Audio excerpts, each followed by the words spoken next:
Et vous savez qu'il a dit le Nabi sallallahu alayhi wa sallam que le zawj pour la zawja, c'est son feu ou son paradis.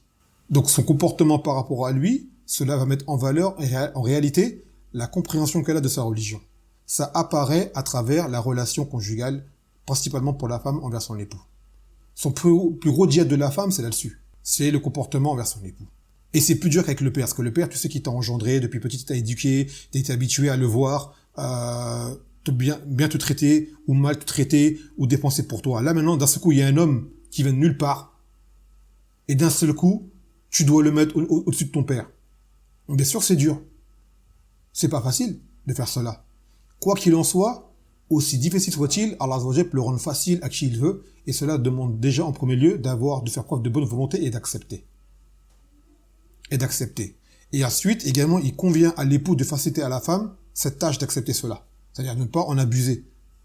On appelle ça abus de pouvoir de la part des hommes sur leur épouse par rapport à cette mas'ala-là. C'est-à-dire qu'il y a un haq, mais il n'est pas un haq dans l'absolu. Tu n'es pas son seigneur, d'accord? Tu n'es pas son... on tombe pas dans l'idolâtrie. Là, c'est ta'atan lillah azza wa jal. Donc il y a des limites, toujours il y a des limites. Ce droit, il a des limites, il n'est pas infini.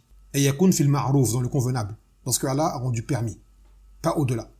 Donc, je le répète à chaque fois dans mes durous, quand on parle de ce genre de sujet-là, le fiqh d'une femme, son accroche à la religion, sa compréhension de sa religion et la réalité de son application de sa religion apparaît à travers cette relation envers son époux. C'est là que tu vas voir vraiment qu'elle est la femme qui a bien compris sa religion et qui tente de faire au mieux, car personne n'est parfait, mais tente de faire au mieux pour l'appliquer. C'est tu veux la voir dans son rapport, dans sa relation conjugale avec son époux. Comment elle se comporte avec lui? Comment elle le parle? Comment elle le traite? D'accord? Quel respect elle lui voue? Quel service? Comment elle est dévouée, ainsi de suite, dans les limites de la législation. Et là, celle qui arrive correctement, le Jannah lui a été promis. Il l'a dit le Nabi sallallahu alayhi wa sallam, celle, la femme qui fait ses salawats, qui fait son siyam et qui obéit à son Jannah, à son zawj, il lui sera dit de rentrer au paradis par la porte qu'elle veut. Par la porte qu'elle veut. Bien sûr, c'est une femme qui a le tawhid, bien évidemment. D'accord? C'est une femme qui a le tawhid, bien évidemment. Mais elle fait la salat, donc le droit d'Allah Azza wa Jal, son siyam également, et elle obéit à son époux. Dans le ma'rouf, il lui sera dit de rentrer par la porte qu'elle veut du Jannah. Donc il a dit le Nabi sallallahu alayhi wa sallam, ton époux c'est ton feu ou ton Jannah. C'est par lui qu'il se peut que ça apparaisse que tu es marié et à cause de ton manque d'application avec ton époux, cela peut te valoir le feu, comme cela va arriver, que c'est le cas de la plupart des femmes, tout comme cela va t'amener au paradis, à travers cet homme que Allah Azza wa Jal a mis sur ton chemin, en vue de pouvoir tenter de vivre une vie harmonieuse dans le halal, autant que possible. Et c'est quoi le but? C'est d'adorer Allah Azza wa Jal. Ce n'est pas la mujarrad al-mahabba, c'est pas le fait de vivre une histoire d'amour ou une histoire passionnelle. Là, c'est pas ça le but. Le but, c'est d'adorer Allah Azza wa Jal. Ça veut dire une relation basée sur la législation. D'accord? Et après, chacun a son niveau de foi. Il y en a, ils vont faire plus, mais au moins ne pas arriver au stade d'arriver à découvert. D'accord? Ne pas arriver, c'est-à-dire en dessous du halal. Ne pas arriver en dessous du halal. Après, t'en as, machallah, il faut des grandes choses ensemble. Ou t'en as, c'est l'homme qui a plus d'avance sur la femme. Ou t'en as, c'est la femme qui a plus d'avance sur l'homme également. Mais il faut que la relation n'arrive pas au stade qui est en dessous du halal. De tomber dans le haram. يقول ثالثا تحريم كفران العشير وكفران الإحسان. L'interdiction, en fait, de la gratitude. Et l'interdiction de ne pas reconnaître les bienfaits accordés. Donc ici, tu as deux hadiths très connus. L'un de Abdullah ibn Omar et l'autre de Abu Sa'id al-Khudri. On va lire celui de Abu Sa'id al-Khudri, car il est le plus connu.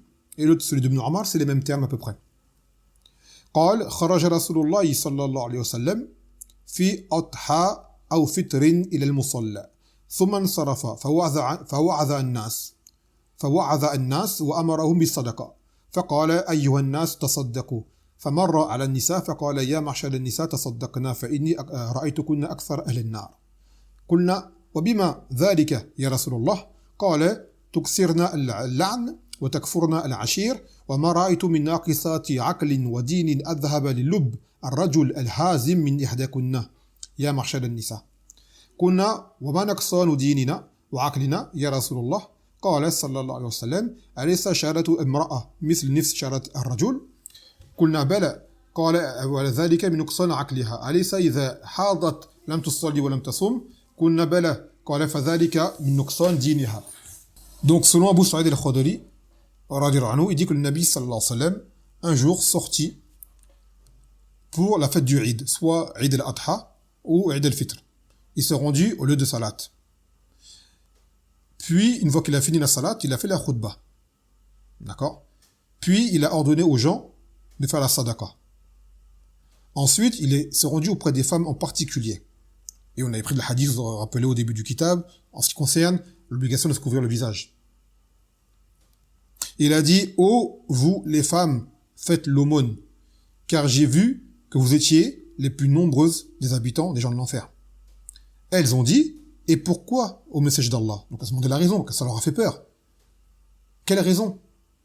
Et dans quel but? De l'éviter, de savoir comment y remédier et de ne pas s'y retrouver. Il n'a pas dit vous êtes toutes au feu, jamais de la vie. Mais il a dit les habitants du feu sont très nombreux et les plus nombreux parmi eux, ce sont les femmes. Donc elles ont eu peur. Il leur a expliqué pourquoi. Car il a dit, vous maudissez beaucoup, c'est-à-dire vous insultez beaucoup. C'est-à-dire on peut entrer dedans également l'insolence, l'impertinence dans les paroles. Et vous êtes peu reconnaissante et ingrate. Et là il a dit, al-ashir, c'est-à-dire dans la vie de couple, envers l'époux. Il a dit, je n'ai pas vu de créature démunie, on va dire de raison réduite ou de religion réduite comme vous, c'est-à-dire comme vous les femmes, faire perdre la raison à un homme déterminé. J'ai pas vu cela venant d'une créature telle que je le vois avec vous. Et elles ont dit, et quelle est cette réduction de raison et de religion? C'est-à-dire d'où cela est? Et il a dit, le Nabi sallallahu alayhi wa sallam, n'est-ce pas que la shahadat d'une femme, le témoin d'une femme, ça vaut la moitié de celle d'un homme. C'est-à-dire qu'il faut 2 femmes pour pouvoir faire équivaloir au témoignage d'un homme. Elles ont dit si, c'est-à-dire elles ont accepté, elles le savaient. D'accord? Elles ont dit belle. Et après, il a dit, ça c'est leur réduction de raison. Et ensuite, il a dit, quant à la réduction de la religion, n'est-ce pas que lorsqu'elle a lassé menstrue, ni elle ne jeûne, ni ne fait la salate, elles ont dit si. Elles ont dit, donc voici la réduction de sa religion. Donc la femme a été créée de la sorte. Maintenant, il convient à la femme qu'elle en prenne conscience. Une femme qui a atteint un stade de raison élevé n'est pas celle qui réfléchit comme un homme. Car de base, Allah Azza wa Jalla ne nous a pas dotés de la même raison. C'est celle qui a pris conscience que sa raison est réduite, donc elle doit s'en remettre dans beaucoup de points. Ce n'est pas dans l'absolu, parce qu'il y a des fois où les femmes, c'est elles qui ont la raison, ou des sujets, c'est elles qui ont l'avantage, ou autre, mais que leur raison doit être en concordance avec celle de l'homme. Donc, le suivre et revenir vers lui. Et qui plus est là, on parle de l'époux. D'accord? Donc, c'est elle qui a compris cela, eh ben, c'est elle qui est raisonnable, en fait. Celle qui réfléchit. Et non pas celle qui veut s'en sortir toute seule. Et penser qu'elle peut se débrouiller toute seule. Non. C'est celle qui a compris qu'en réalité, elle s'en remet à son époux. Maintenant, son époux, il est pas parfait. Il peut se tromper. Et quand il se trompe, il revient à la femme, parce qu'elle a raison, de rectifier comme elle le peut. Billati Arsène, de la meilleure façon. Bien évidemment. Et là, on parle du genre féminin. Et non pas du cas par cas. Car beaucoup de femmes ont surpassé bien des hommes. Beaucoup de femmes ont surpassé bien des hommes. Aujourd'hui, on a des sœurs qui, en religion, sont nettement plus hautes que bien des hommes. Il y en a, d'accord? Mais le genre masculin, taïeb, a été créé de la sorte, à être prédominant dans la réflexion et dans beaucoup de choses. Et ainsi de suite. Tout comme Allah Azza wa Jal a créé des créatures avec tel et tel attribut, eh bien, il a créé les hommes et les femmes avec tel et tel attribut. Et parmi les attributs de l'homme, justement, que beaucoup d'hommes, comme l'a dit le Nabi sallallahu alayhi wa sallam, ont complété leur raison, mais parmi les femmes, seulement 3. Kamoulat. Qui étaient-elles? Asiya, Asiya, et Maryam. Et la 3e, je crois que c'est Khadija. J'ai un trou. Il me semble que c'est Khadija. Et après, il a comparé Aïcha par rapport aux autres femmes, il a fait une comparaison. J'ai oublié, c'est un nom d'une nourriture arabe. J'ai oublié le nom c'est du pain avec de la viande hachée, ou de la viande, qui était la nourriture préférée des Arabes à l'époque. Et il a dit que Aïcha était du même niveau que cette nourriture-là, par rapport aux autres nourritures, c'est-à-dire par rapport aux autres femmes. Vous voyez? Donc Aïcha, à son époque, était considérée comme étant la meilleure des femmes. Il y avait également Fatima, qui a un niveau, à une valeur très haute, à tel point qu'elle était la maîtresse des femmes du Jannah. يقول عن عبد الله بن عباس رضي الله عنه أن النبي صلى الله عليه وسلم قال في خطبة الكسوف ورأيت النار فلم أرى كاليوم منظرا قط ورأيت أكثر أهلها النساء قالوا بما يا رسول الله قال بكفرهن قيل ويكفرن بالله قال صلى الله عليه وسلم بكفر العشير وبكفر الإحسان ولو أحسنت إلى إحداهن الدهر ثم رأت منك شيئا قالت ما رأيت منك خيرا قط متفق عليه. Il a dit le Nabi sallallahu alayhi wa sallam, selon Ibn Abbas, lors d'une khutbah d'une éclipse, d'ailleurs il n'y a eu qu'une seule éclipse en plus, à l'époque du Nabi sallallahu alayhi wa sallam, il n'y en a eu qu'une seule. Il a dit, j'ai vu le feu, c'est-à-dire l'enfer, et je n'ai vu aucune vision pire que celle-ci, que la vision de l'enfer. Et qu'en est-il? Évidemment. C'est la pire chose que l'on puisse voir, c'est le feu de l'enfer. Et il a dit que j'ai vu la plupart de ces gens étaient les femmes. Et les gens ont dit, et pourquoi, ô messager d'Allah? Et il a dit, pour leur kufr, en fait, en arabe, il dit, bikufrihinna, leur kufr. Et ils ont dit quoi? Est-ce qu'elles mécroient en Allah? Il a dit non. Mais elles mécroient, c'est-à-dire elles sont ingrates dans la vie conjugale. Car le kufr, c'est également le sens de ingrat. Kafir, alors à la base, c'est une personne qui est ingrate envers Allah. Elle renie et elle rejette le droit d'Allah Azzawajal. Donc c'est une ingratitude. Elle ne remercie pas Allah Azzawajal. Donc ce kufr-là, il l'a employé dans le sens de l'ingratitude. Donc il a dit, elles sont ingrates dans la vie conjugale et elles sont ingrates envers le bienfait. Il a dit, même si tu étais bienfaisant envers elles tout le temps et qu'elle verrait une seule fois de toi une chose qui lui déplaise, elle dira, je n'ai jamais vu de toi de bien. Et ça, une fois de plus, on le répète, c'est le kalem du Nabi sallallahu alayhi wa sallam. D'accord? C'est pas la parole de Khalil ou celle de un tel de Foulen de Foulen. Et ça, c'est une chose qui est constatée que les femmes elles-mêmes reconnaissent. Le problème, c'est que lorsqu'on leur dit, on leur rappelle, elles n'aiment pas. Mais au fond d'elles, elles le savent très bien. Donc, cette ingratitude, c'est la cause de leur multitude, la présence de la multitude de femmes en enfer. C'est pas la fornication, c'est pas le vol, c'est pas le mensonge, c'est pas la jalousie, non. C'est l'ingratitude envers l'époux. Et ça, pourquoi? Parce que la femme, elle est très émotive. Ça veut dire que sur un coup d'émotion, elle peut tout détruire. Tout détruire. Tu la contraries, elle peut dire des paroles qui dépassent les limites et amènent à une destruction du couple. Elle ne prend pas compte du bienfait que l'homme lui apporte et elle le néglige. Tu vas voir des femmes, tu lui proposes par exemple, un exemple, hein, c'est une femme, elle est sur un tabouret. Elle est sur un tabouret. Tu lui amènes un fauteuil en cuir. Non, elle veut un trône. C'est une femme, elle a une lampe torche. Une simple lampe torche. Tu lui amènes la lune. Non, elle veut le soleil. C'est une femme, elle a une flaque d'eau. Tu lui proposes une piscine. Non, elle veut l'océan. Et si elles n'ont pas ce qu'elles veulent, c'est comme si elles n'avaient rien eu. C'est ça qui est dramatique. Certaines le reconnaissent, mais elles sont une minorité. Et la preuve, c'est ce hadith. Il y a des femmes qui le reconnaissent et qui savent remercier. Et remercier, c'est quoi? C'est pas dire merci. Bouger la langue.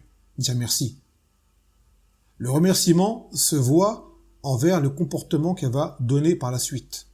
C'est là que ça apparaît un remerciement. Ce n'est pas le simple fait de dire merci. Dire merci, c'est être poli. Mais c'est pas être forcément être reconnaissant. D'accord? Car en réalité, la présence d'un époux pour une femme, c'est une chose qui est très importante. Même par sa simple présence, tant que c'est un musulman, on explique, et qui n'emmène pas cette femme à sa perte.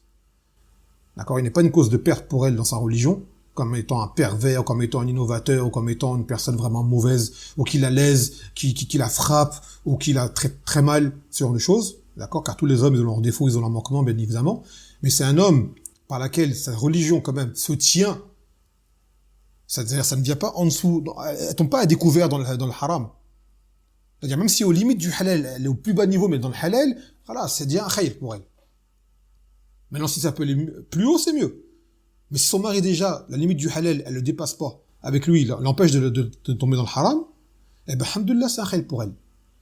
Eh ben, le fait qu'Allah Azza wa Jalla lui a accordé d'avoir un mari, voilà, il faut qu'elle soit déjà reconnaissante envers Allah. Il faut qu'elle soit reconnaissante envers Allah d'avoir un mari. Parce que beaucoup de femmes ne se rendent pas compte c'est quoi d'avoir un mari. Car elles ont perdu cette nature, justement, de dévouement envers l'homme. Aujourd'hui, on leur a appris à être indépendante, à être seule. Donc, elles ne se rendent pas compte de le mari, à quoi il sert, en fait. Elle travaille, donc elle dit j'ai un salaire, mon mari me rapporte quoi? Ça se trouve, il a une paye moins que la mienne. Quand il est pas là, j'ai des aides. Il me sert pas à grand chose, il me sert juste à, alhamdoulilah, sauver mes besoins physiques. Et voilà. Donc, elle voit plus la valeur qu'il a, le mari. Dans les directions qu'il pourrait lui donner. Même en dehors de la dépense qu'il fait pour elle. La protection qu'il lui apporte. Car aujourd'hui, les femmes sont habituées à se mélanger aux hommes à sortir. Donc, elle se dit, avec un mari ou sans mari, je vois pas la différence, je sors, personne ne me fait rien. Ouais, je suis libre, en fait. Et ça, c'est un côté qui était dénaturé chez la femme. La femme de base, elle n'est pas comme ça. Les sahabiettes, elles n'étaient pas comme ça. Les femmes des salafs n'étaient pas comme ça. C'est ça qu'il faut se rappeler. C'est-à-dire, le mode de vie qu'on a aujourd'hui, il n'est pas normal. Il n'est pas une norme. Et on est sorti de la norme. Donc, ne pas prendre cela en exemple. Notre exemple, c'est le Nabi sallallahu alayhi wa sallam et ses compagnons. Donc, on regarde comment ces femmes vivaient, comment elles étaient traitées, et ainsi de suite. Et c'est là qu'on voit c'est quoi la norme.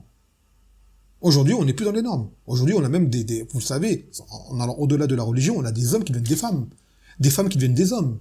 Des enfants à l'école, on leur apprend quel sexe tu veux être. Donc la norme aujourd'hui, elle est perdue, à part chez une minorité de personnes. Même en religion, les gens aujourd'hui sur la religion, la plupart des gens ne sont pas sur la droiture. Vous le savez. La plupart des gens sont ignorants, dans la bid'a, dans les désobéissances, ainsi de suite. Les gens du haqq sont une minorité. Donc, quand Allah Azza wa Jal permet à un couple d'être sur le haqq, comme il se doit, surtout la femme doit s'accrocher à son mari. Et patienter sur ses défauts autant que possible. Avant. Parce que je vais donner un exemple. Il y a des gens,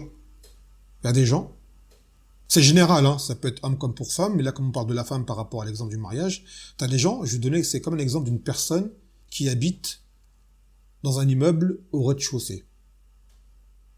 D'accord? C'est-à-dire, elle est à découvert, elle peut être l'endroit le plus sale d'un immeuble. Là, il y a les cafards, là où il peut y avoir des rats, là où les voleurs peuvent rentrer, là, dès qu'il y a problème d'évacuation, tout va dans son appartement, ainsi de suite. Le rez-de-chaussée. D'accord? La personne, elle vit là-dedans. Et cet appartement, il devient pénible. Et cette personne-là voudrait aller au plus haut de l'immeuble, au 10e étage. Elle dit, je rêve d'un appartement au 10e étage. Là où il fait frais, il n'y a pas de problème, il y a plus de lumière, il y a plus de sécurité, et ainsi de suite. Même si le loyer est plus cher, c'est mieux pour moi là-haut. Mais cet appartement au rez-de-chaussée, il m'est insupportable.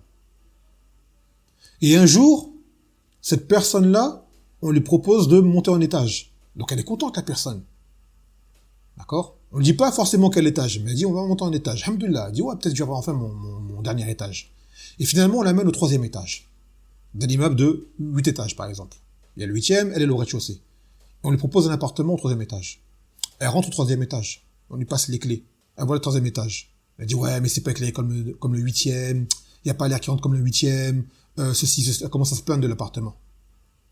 On dit écoute, c'est soit cet appartement-là, ou ça c'est rez-de-chaussée. L'appartement qui il est occupé, il n'est pas pour toi, tu peux pas l'avoir. Et tu peux pas l'avoir. Et ben la personne, qu'est-ce qu'elle fait? Ben vas-y, je veux pas, moi c'est le 9e ou rien du tout. Ben retourne au rez-de-chaussée alors. Elle retourne au rez-de-chaussée. Une personne comme ça, est-ce que c'est une personne qui réfléchit? On te dit c'est quoi qui est mieux pour toi? Un 3e étage ou un rez-de-chaussée? Toi tu vises le plus haut, d'accord, mais le plus haut ne t'est pas accessible. En tout cas pour le moment. Il se peut qu'après ça se libère. Mais comment, toi tu fais quoi toi? Bah tu commences à monter. Tu vas au 3e étage. Et peut-être qu'il se peut qu'un jour, le 5e se libère, tu vas au 5e. Et puis il se peut qu'un jour, le 8e se libère, tu vas au 8e. Non, eux c'est rez-de-chaussée, directement 10e étage. Si pas 10e étage, je reste au rez-de-chaussée. Je dis bah reste au rez-de-chaussée, mais te plains pas par la suite de ce qui t'arrive. Car mieux t'était proposé. Mais tu n'as pas su l'accepter et tu n'as pas su le reconnaître parce que toi tu vas trop haut. Et peut-être même que ce trop haut, tu ne le mérites pas. En réalité. De toute façon, tu n'as pas les moyens de payer le loyer de ce qui est là-haut. Donc tu vis dans quoi? Dans un fantasme. Que tu ne vas jamais assouvir. Tu vis dans ce que tu n'as pas. Dans ce que tu as, tu ne le vois pas. Et ça, c'est un problème qui a chez beaucoup d'entre nous. Et là, on parle par rapport à la femme, par rapport aux hommes. D'accord? Elles ont un idéal masculin qu'elles se font, ainsi de suite. Et quand ça ressemble pas à ça, ben voilà, dès que l'homme il fait une chose, ben voilà, il est pas à la hauteur. Et ça demande malheureusement, la séparation n'est pas grand-chose. Comme il a dit le Nabi sallallahu alayhi wa sallam, tu ferais du bien autant que possible à cette personne-là, à la femme, d'accord?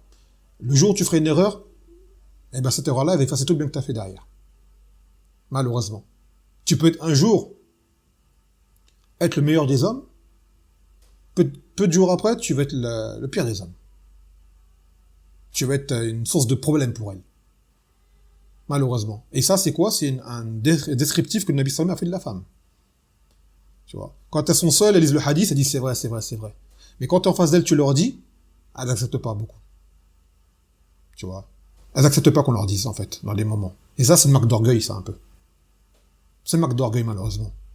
Et tu as celles qui sont muwaffaqa, qui l'admettent, qui s'excusent et qui essaient de rattraper autant que possible. Même si elles recommencent. Même si elles recommencent, elles réalisent l'erreur et elles se rattrapent. Donc ça, c'est une chose qu'il faut prendre en conscience. Il a dit le Nabi sallallahu alayhi wa sallam, si une femme, elle accomplit ses 5 salawats, qu'elle fait son siyam de Ramadan, qu'elle reste chaste et qu'elle obéit à son époux, il lui sera dit, entre au paradis par la porte que tu veux. C'est un faute qui est azim. Comme on le disait, si elle se limite à ces simples obligations, bien sûr, ces obligations, elle les applique avec science, bien évidemment. Ce qui demande un minimum de savoir. Et qu'elle les fait correctement, et parmi ces obligations, le droit qu'elle rend à son époux, elle rentrera au Jannah. Donc c'est pour ça qu'on dit aux femmes, en fait, quand les femmes sont en islam et font beaucoup de choses, on dit c'est quoi le but de tes actes? Tu fais talab al-ilm, pourquoi tu mets ton hijab, pourquoi mathalan, tu ne mens pas, pourquoi est-ce que tu es de bon comportement, ce qui s'ensuit? Elle va dire c'est pour plaire à Allah, pour entrer au Jannah. On dit tayyib, et bien maintenant, si cette niya elle est bonne, réellement, on t'a donné un moyen d'y parvenir avec ton époux. Donc pourquoi mal se comporter avec lui? Pourquoi se rebeller avec lui? Pourquoi être hautaine envers lui? Pourquoi être désagréable envers lui? Pourquoi chercher à le contrarier ou ainsi de suite à faire des disputes inutiles alors que le fait de lui obéir et de lui convenir, ça t'emmènera au Jannah encore peut-être plus vite que les autres choses que tu fais à côté, en dehors des piliers. Subhanallah. Donc c'est facile. Enfin c'est facile. C'est facile à comprendre. Maintenant, comme on l'expliquait, à appliquer, oui c'est un djihad. Car le Jannah, il n'est pas gratuit, vous le savez bien. C'est un djihad. Mais quand on explique cela à des femmes, beaucoup d'entre elles veulent contester. Oui, mais, oui, mais, oui, mais. Dans ce genre d'histoire, il n'y a pas oui, mais. Si jamais tu as des faiblesses à appliquer cela, reconnais la faiblesse et demande à Allah qui t'accorde le tawfiq de pouvoir affronter. Mais justifier cette faiblesse par différents prétextes, ça, c'est pas bon. Ça, c'est de l'irresponsabilité de faire cela.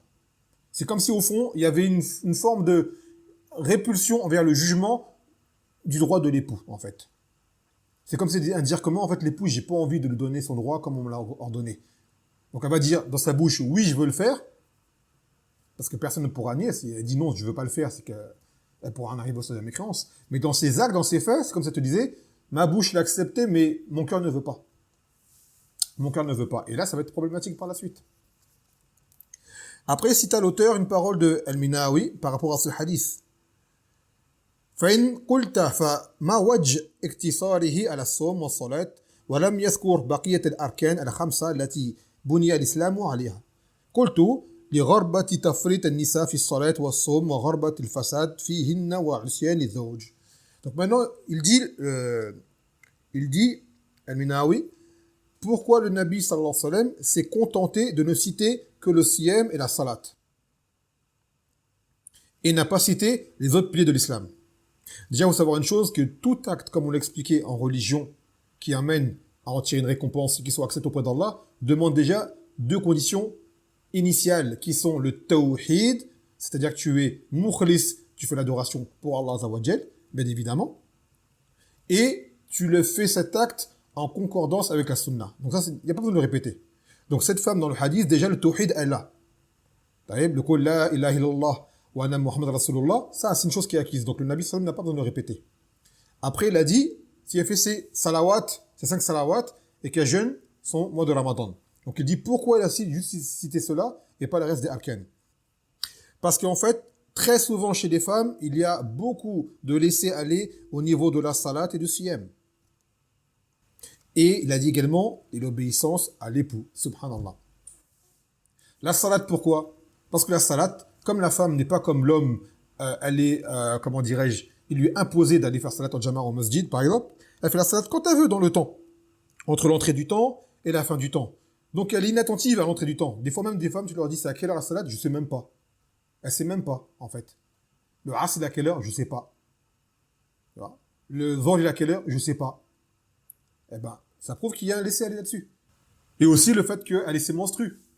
Et ça arrive que beaucoup de femmes, c'est une réalité, oublient de faire la salate.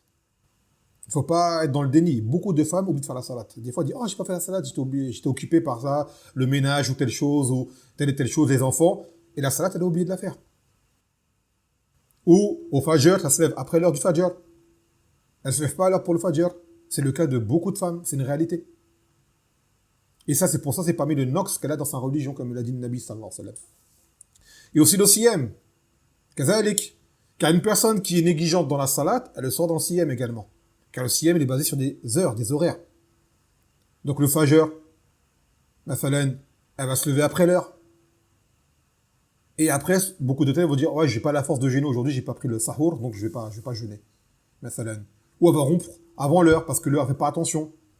Et surtout ceux qui n'ont pas l'azan, là où elles habitent. Et ainsi de suite. Ou avec les menstrues, sans être vraiment précise à quel moment les menstrues sont finies, ou elles vont commencer pour pouvoir anticiper. Et ce qui s'ensuit. Et rattraper les jours ratés après avoir eu les menstrues. Elle doit rattraper les jours qu'elle a manqués. Et bien là-dessus, il y a beaucoup de laisser-aller. À point que certaines dépassent l'année du Ramadan qui vient, elles n'ont pas rattrapé leurs jours.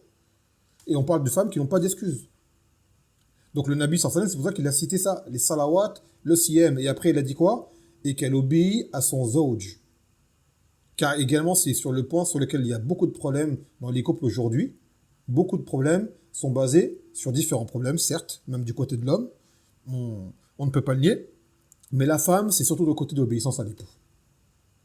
Beaucoup de disputes qu'il y a dans les couples reviennent à le manque d'obéissance. Il n'est pas encore assez acquis.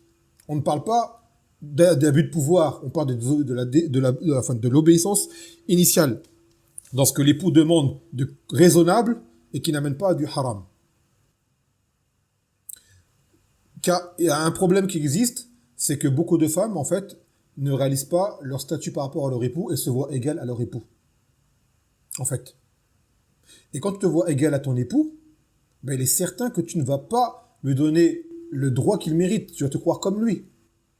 Te permettre de lui répondre, de le rétorquer, de contester, de lui faire plein de reproches, de faire plein de plaintes. D'ailleurs, comme on l'avait dit au début du livre, Ibrahim alayhi salam, lorsqu'il est parti rendre visite à son fils Ismaïl alayhi salam, qui n'était pas là, et que c'est sa première épouse qui a accueilli Ibrahim, lorsqu'Ibrahim l'a interrogé au sujet de leur mode de vie, elle s'est plaint. On vit dans la difficulté, on a très peu à manger, ainsi de suite. Il a dit quoi, Ibrahim? إذا جاء زوجك فبلغي له السلام وقولي له يغير عتب بابه. Si jamais ton époux il revient, passe le salam de ma part et dis-lui qu'il change le seuil de sa porte. Et lorsqu'Ismaïl est revenu, il a demandé à son épouse, elle lui a dit un homme est venu de telle et telle façon, et Ismaïl a dit, et qu'est-ce qu'il t'a dit? Elle dit, il m'a interrogé au sujet de notre vie, je lui ai expliqué les difficultés que nous rencontrons dans notre mode de vie. Et après, Ismaïl a dit, il t'a dit quoi d'autre encore? Et elle a dit, il m'a dit de changer le seuil de ta porte. Ismaïl l'a dit, c'était mon père. Et il m'a dit de te divorcer. Les ulama expliquent pourquoi il a dit ça. Parce qu'une femme qui se plaint beaucoup va fatiguer son époux. Elle sera très dure à vivre par la suite. Et on parle de plainte sur des choses qui demandent patience. Et ça, malheureusement, beaucoup de femmes, tu vas les voir, mathalan, reconnaître le droit de l'époux avec la langue, de dire moi je lève pas ma voix sur mon époux, ainsi de suite, mais elle ne cesse de se plaindre de lui, de lui faire des reproches, de l'accabler de paroles peu agréables. Et ce qui s'ensuit. Donc ça amène à quoi? Ça amène à ce que la poitrine de l'époux, elle se serre. Ça amène pas à la joie, ça amène pas à l'harmonie. D'accord? Donc ce comportement-là, il n'est pas agréé en islam. Ce n'est pas un comportement agréé en islam. La femme doit faire preuve de patience envers son époux. Et remercier Allah Azza wa Jalla pour le bienfait qu'il lui a accordé un époux. Après, bien sûr, personne n'est parfait. L'époux a des défauts. S'il y a des choses à rectifier, on tourne de le rectifier. Mais c'est pas en accablant la personne et c'est pas en insistant tout le temps, en faisant tout le temps des reproches que ça va avancer. Il y a des choses, faut savoir se résigner, accepter, et souvent, des fois, avec le temps, ça s'arrange, avec les doigts, ainsi de suite. Mais tout le temps dire à la personne, si tu fais pas ça, ça va pas m'aller. Si tu fais pas ça, je vais pas tolérer. Tu fais pas ça, cela. Là, c'est sûr que l'époux, il va pas accepter. Donc, faut faire preuve de hikmah, de sagesse, et des fois, laisser passer avec le temps, ça va venir. Et même si ça vient pas, tant que c'est pas des choses qui amènent vraiment à tomber dans le haram ou quoi, il faut patienter. Faut patienter. L'homme n'est pas parfait, tout comme la femme ne l'est pas. Mais une femme qui se plaint trop, c'est une très mauvaise caractéristique, qui va amener à ce que la vie de couple sera difficile par rapport à cela, car ça indique un manque de patience, malheureusement. Aussi, on avait expliqué que le Nabi sallallahu alayhi wa sallam avait dit « Khayr al-nisa » c'est qui les meilleures des femmes?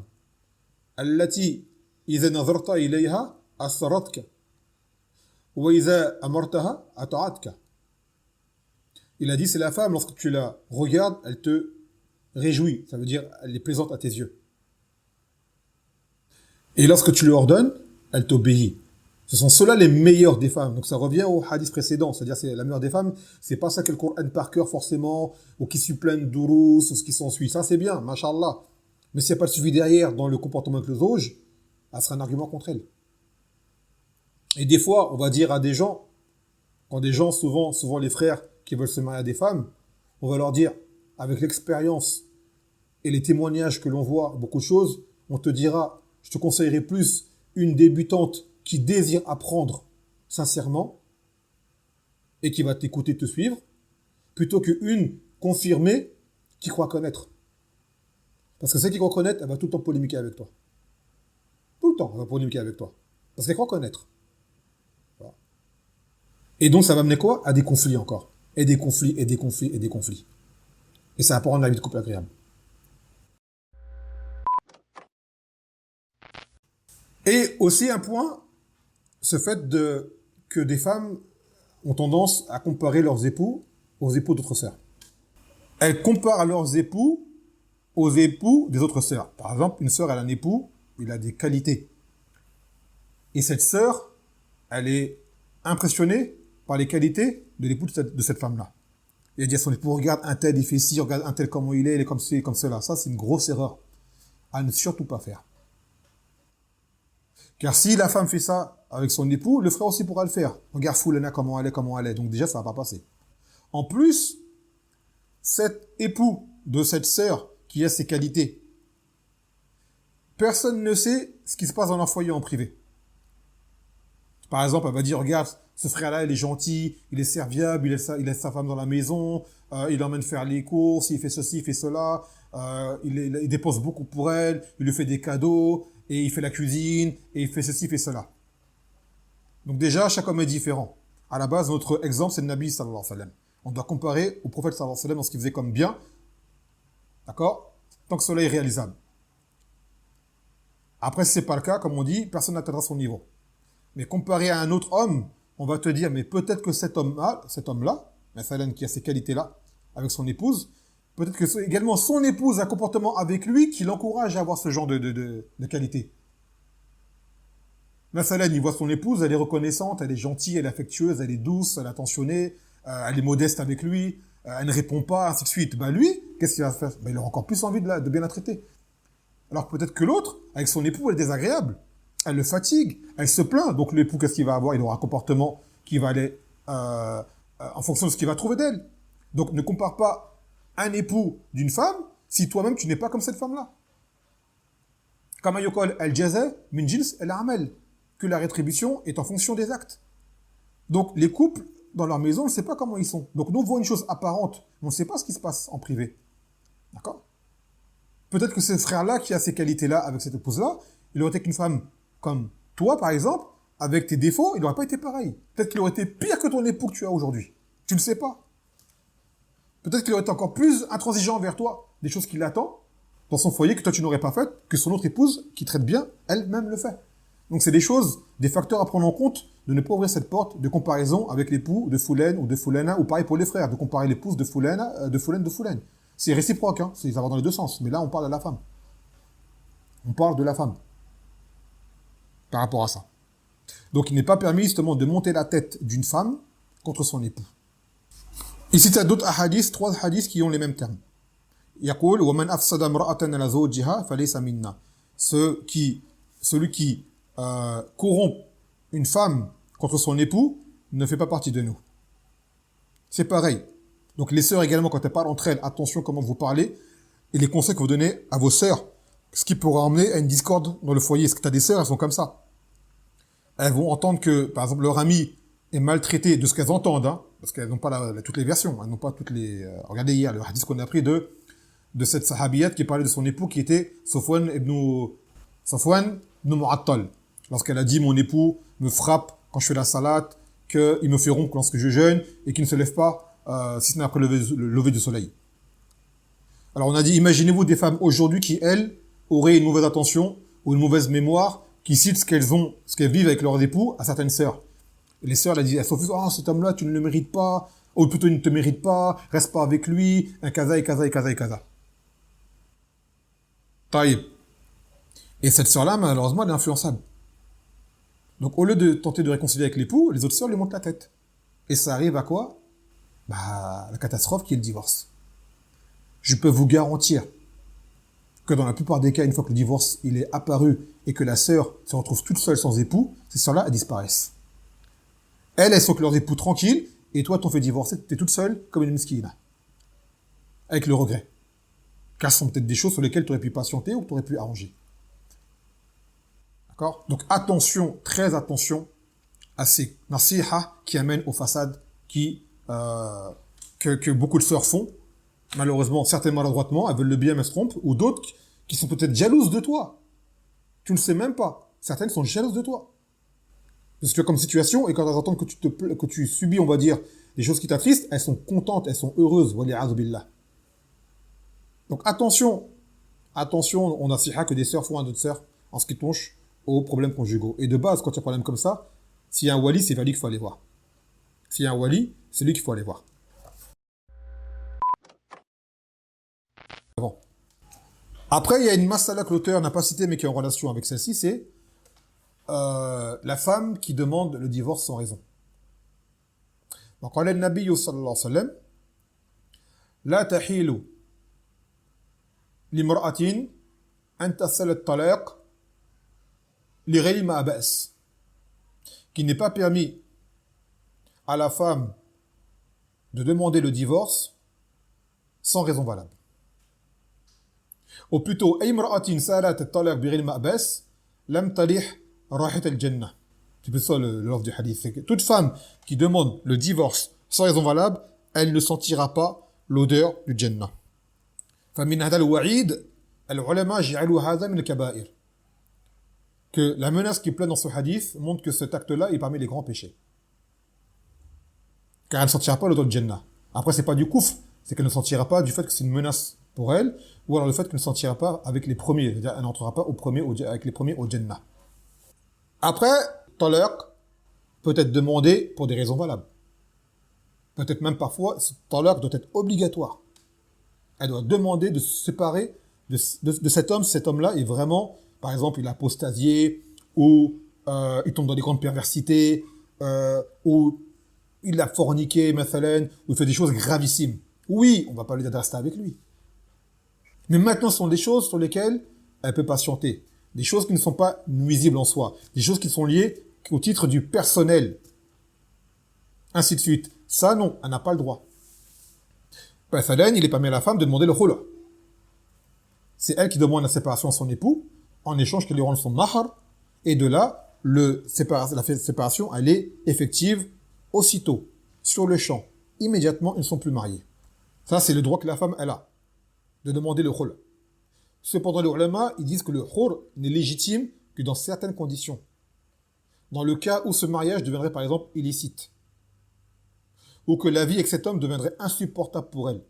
Par exemple, c'est un homme qui est trop violent. C'est un homme, à cause d'elle, à cause de lui, elle tombe dans trop de péchés, dans trop de transgressions. Il y a trop de mal à rester avec lui. D'accord? Ou alors, un homme qu'elle ne supporte pas. Elle ne supporte pas. au tel point qu'elle ne peut pas lui rendre son droit.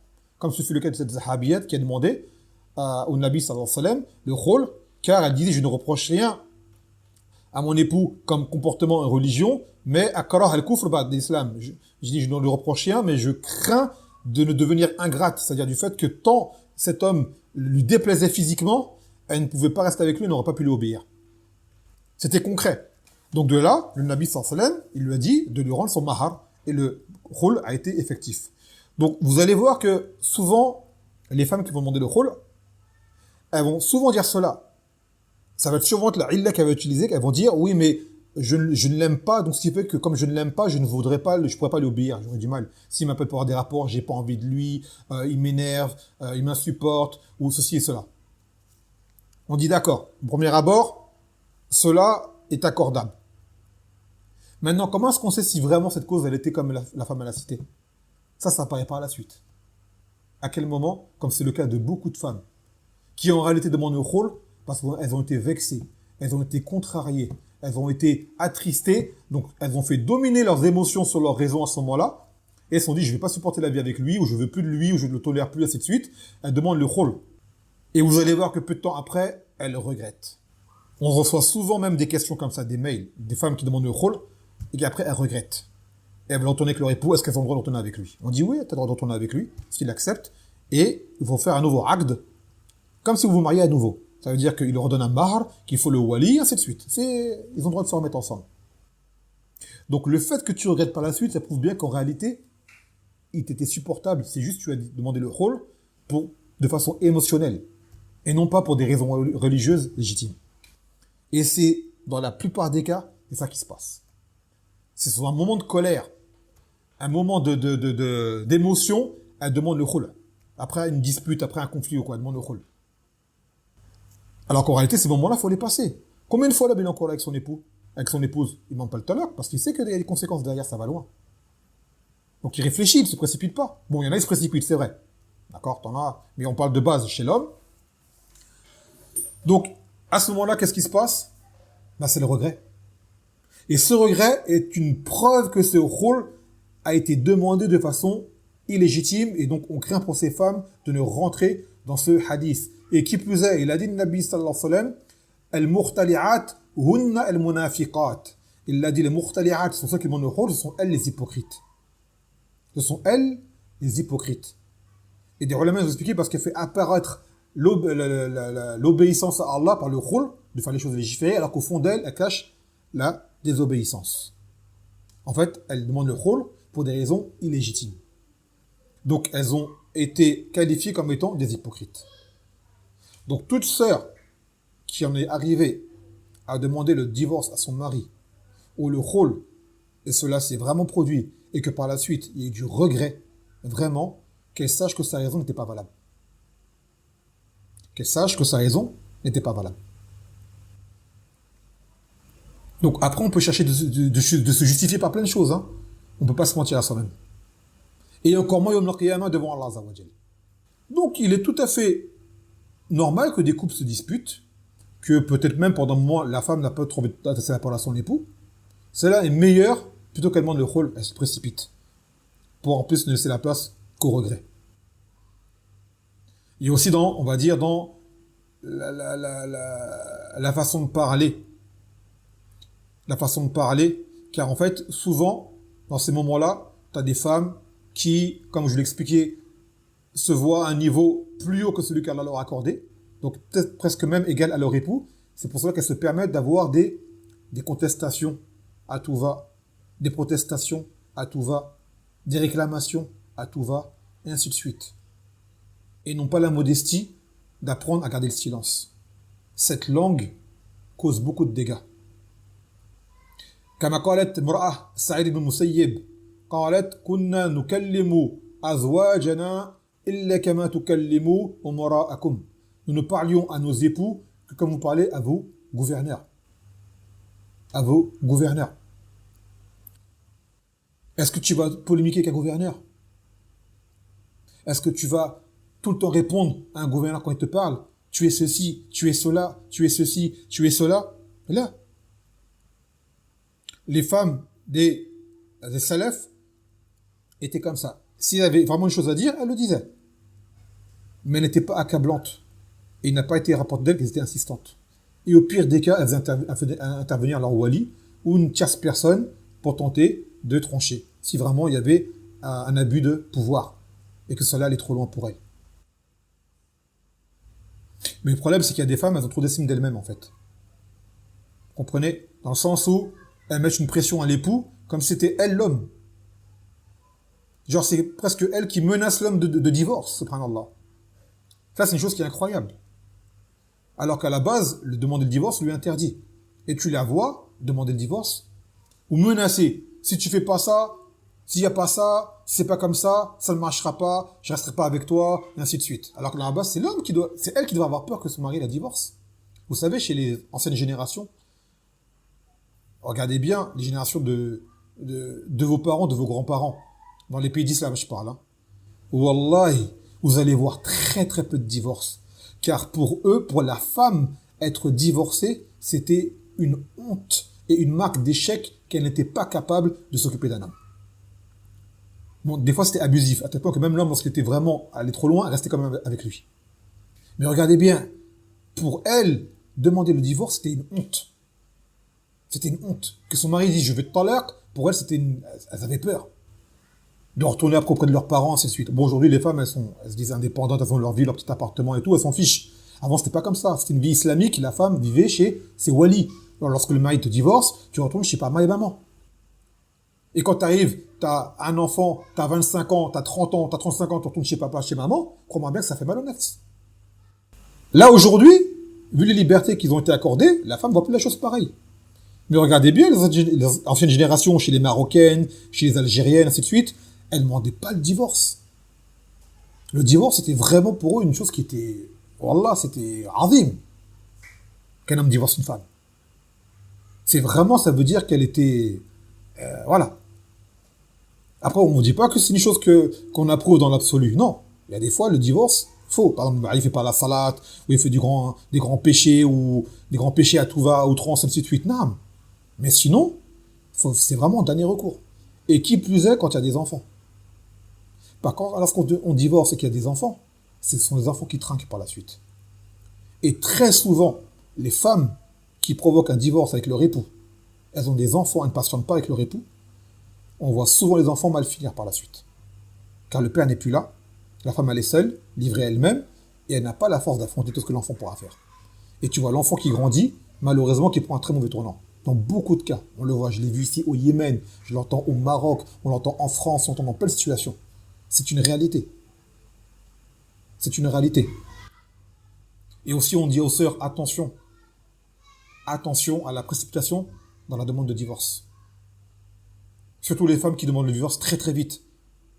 Une semaine de mariage est passée, un mois, tout de suite divorce. Dispute, divorce. Ainsi de suite. Et ça récidive.